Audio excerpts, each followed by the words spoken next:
Hi there, I'm back. It's been a little bit more than 8 hours. I didn't get a chance to get home from work in time, so instead these acorns were left in my bath for 24 hours, which meant that I didn't get a chance to kind of take a look at them at 8 hours, see how they were plating. At which point, now they have a few interesting things that I thought I would show you. A little bit about bath chemistry. So my bath is quite large. I have what's called a high throw bath, which basically means that I do a lot of plating. You can see it gets a lot of detail and it can plate very, very smoothly. And I pretty much do all organics. So I want that detail to show up in my pieces. A bath that is typically high throw needs to have a little bit lower copper content in the actual electroplating solution. So when it gets a little bit off, you get what's called the glitters. So I did notice that it's almost a hyper glittery plate. It is still strong, but it just means that I didn't have enough square inches of things to plate in my bath. So I put as many acorns as I could in the bath because I know my bath typically needs to have a lot of square inches of plate. So I typically plate like 8 or 10 of these at a time.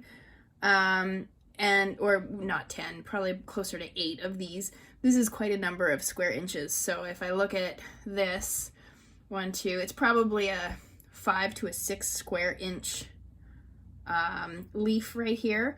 And so I know that if I have 7 or 8 of these in my bath for the amount of anode that I have set up, it'll plate really well, really solidly, and it'll come out shiny but not glittery.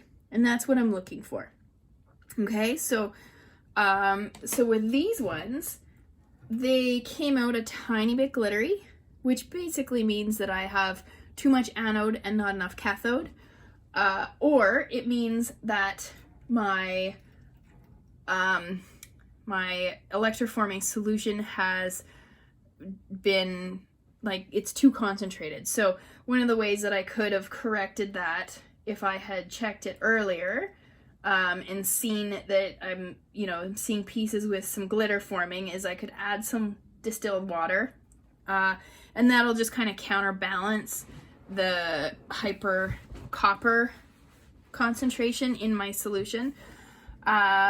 It's not too big of a deal to get that right now because my bath is quite well balanced for the most part, and so I added some water once I got these out just to dilute the copper a little bit.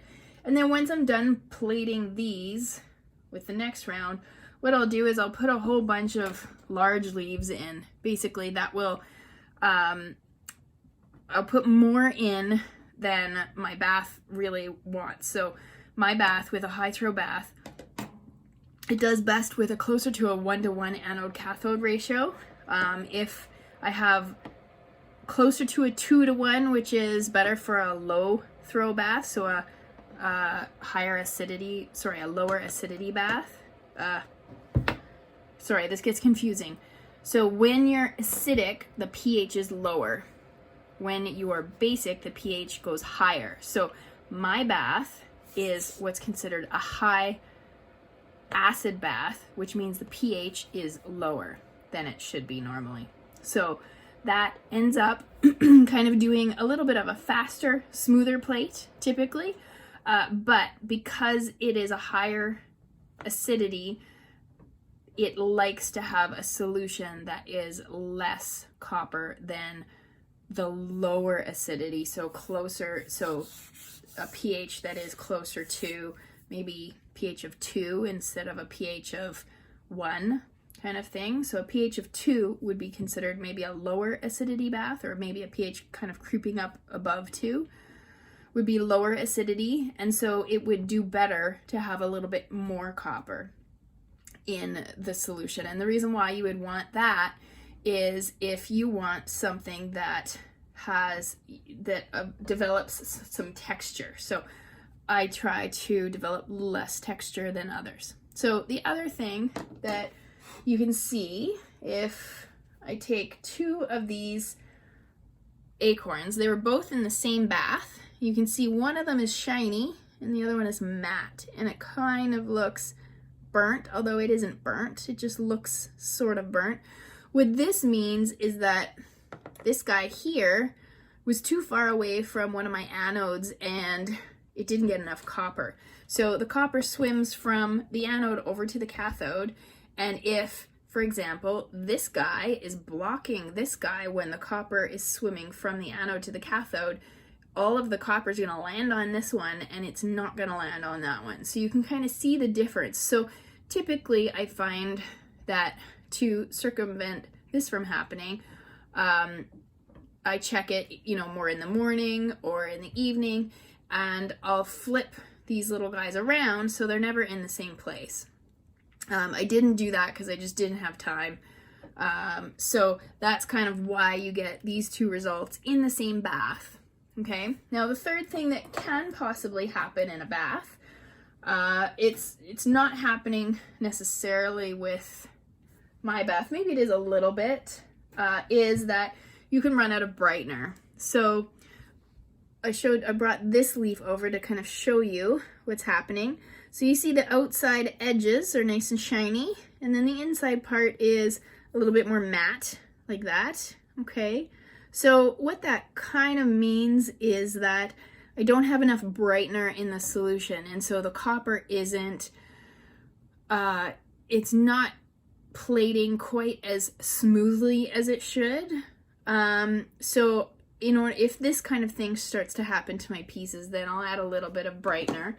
And what you should see is that the piece should stay fairly, perfectly plated and smooth all the way to the middle. Okay, so if this happens, you have pretty much a perfect bath.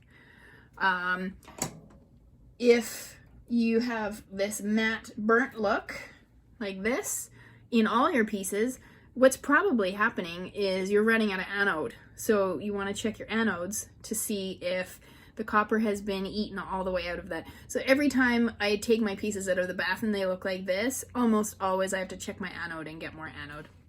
So because my anodes were almost out, I actually added a little bit more anode. I kind of knew it was going to throw my bath off, especially with these acorns, because there's not enough square inches on this acorn. This is maybe 3 square inches, and that's kind of pushing it because it's about, 1 inch cubed. It's maybe 3 square inches.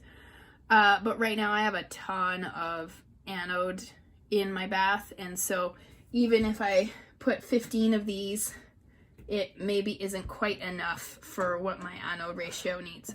So that is essentially what we're looking at. But regardless, they still plated well, and you can kind of see the little hairs plated well. This outside bottom part plated just fine, and for the most part, I did still get plate on the top ring. So I'm pretty happy overall with the fact that I didn't get a chance to look at them the way that I should have. So what I'm gonna do is you can see on this one that ring didn't plate. So I'll take my Safer Solutions. I already mixed it up. So the Safer Solutions, like I said, is more conductive than the graphite paint. So the Safer Solutions is kind of my secondary thing that I do in order to kind of correct any problems that I see as I am going through the plate job. So I'll just plate any areas on any of these acorns. Sorry, I'll paint any of the areas on these acorns that didn't plate first. and I will let this dry. Now, of course, when I took the acorns out of the bath, I did rinse them. I do not bother wasting time rinsing them in distilled water. I just rinse them in regular old water. I let them dry. They have to be dry before you put the Safer Solutions paint on. If they are not, you will wreck your Safer Solutions paint. So, especially if you use just regular tap water, because there are minerals, especially in my tap water, there are minerals in the tap water that will contaminate your conductive paint, and it will clump. So if you ever see that's happening, that is probably the reason. So my high mineral water turns my stuff lots of different colors. It's kind of an advantage to living somewhere where we have very, very hard water. So I end up getting some pretty nice colors just from the water here. This is just rinsed off, dried, and then left. These overall are all quite smoothly plated. I don't have a lot of correction to do on these before I put them back into the bath. And because they've been in the bath for 24 hours, they're actually heavy enough that I no longer have to clamp them. So when I put it in again, I'm gonna just pop it in like that. It doesn't even have to be clamped. I have my next batch in there already.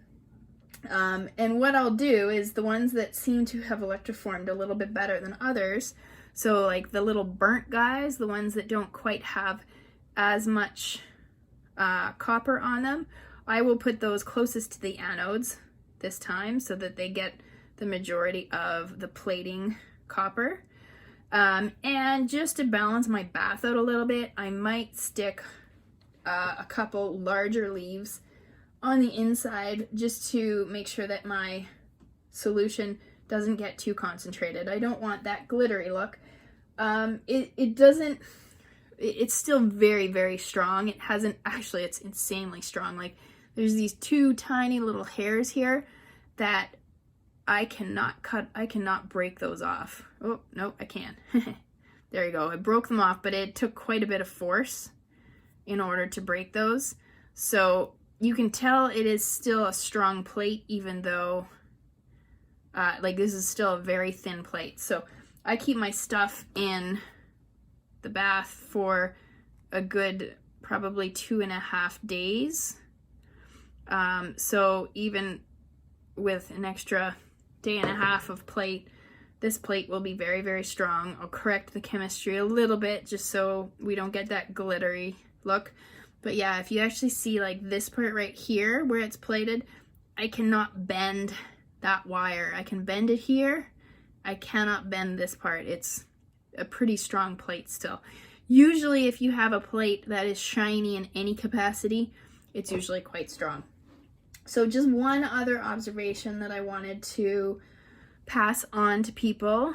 I did have some people asking questions of me as to whether taking your stuff out of the bath and leaving it compromises the integrity of the plate. So somebody said, well, they were told not to like one coat stuff like this and then leave it out. So this is basically just got like a 12-hour coat on it. I did this. I have this with a whole bunch of leaves, partially because I was running out of summer and I needed a whole bunch of inventory to kind of plate for the rest of the winter. So I one coated a whole bunch of stuff, and now I can like modify things right now, but they're not going to change. They're permanently like that right now. So does that compromise the integrity of your coat? I would say absolutely not, provided you have a strong plate to begin with.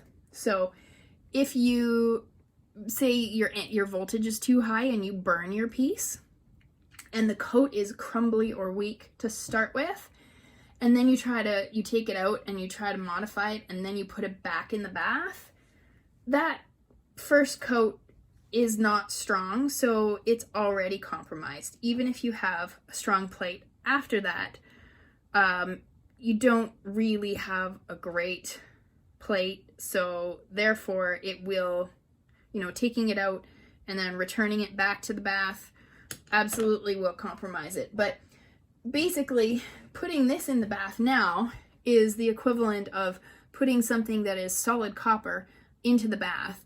The copper that's in the bath right now is going to plate onto this absolutely solidly and be a permanent bond. It's not going to cause like a layering effect or anything, provided you have a good plate.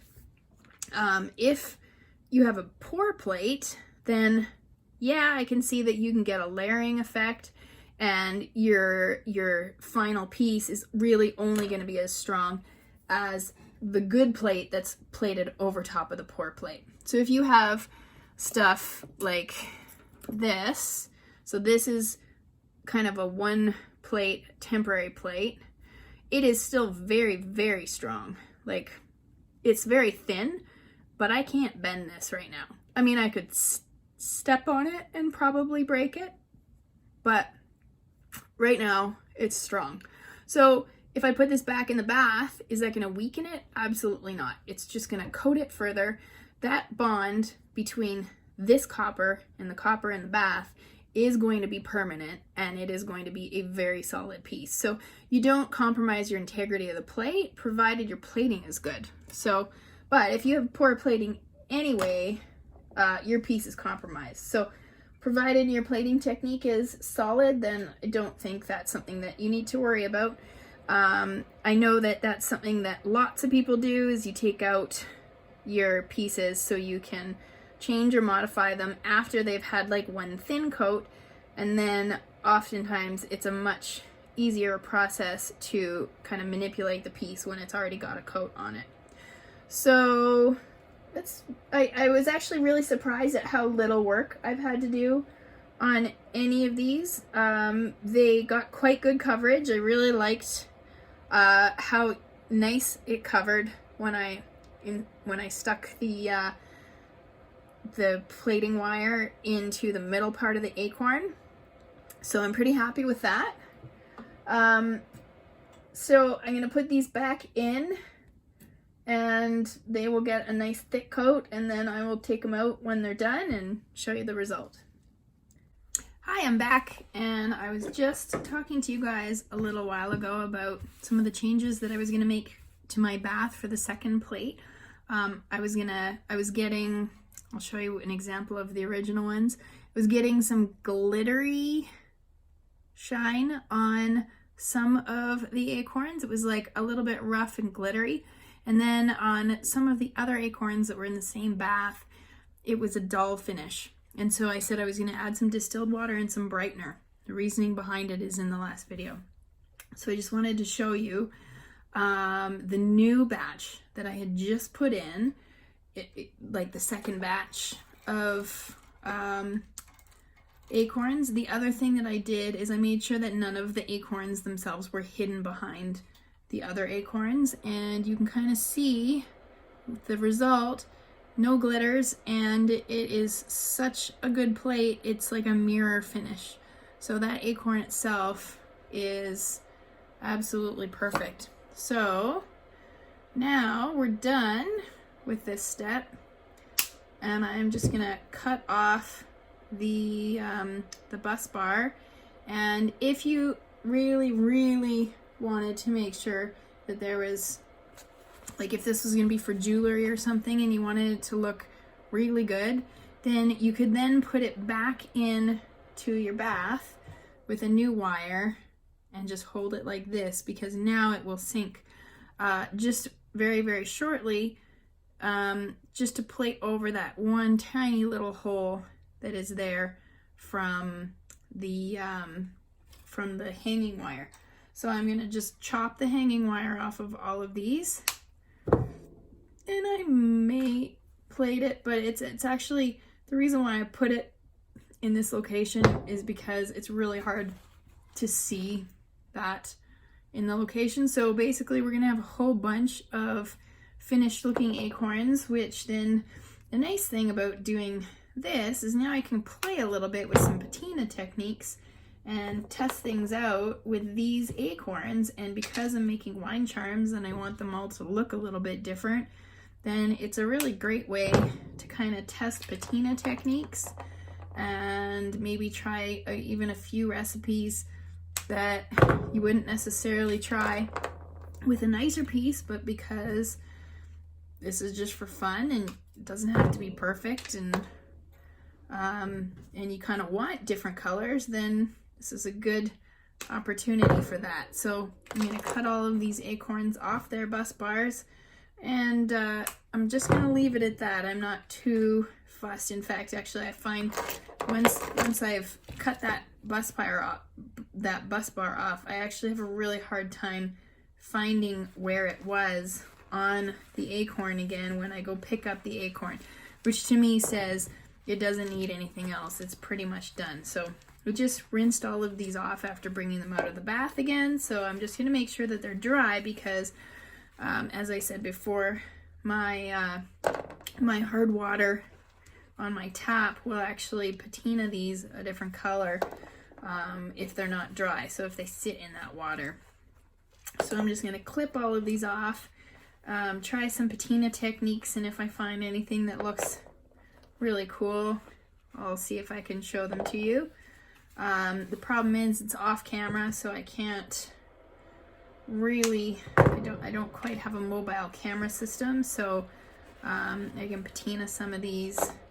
And then, so if you wanted to do the patina that way, you could do it that way. If you wanted to just do a regular base patina and then just use colored wire for them, that would be good. But I'm actually going to try to change the color of each one of my acorns for, you know, a few of the batches. So I'm going to do that and see what happens. I'll get back to you on that. Anyway, good night.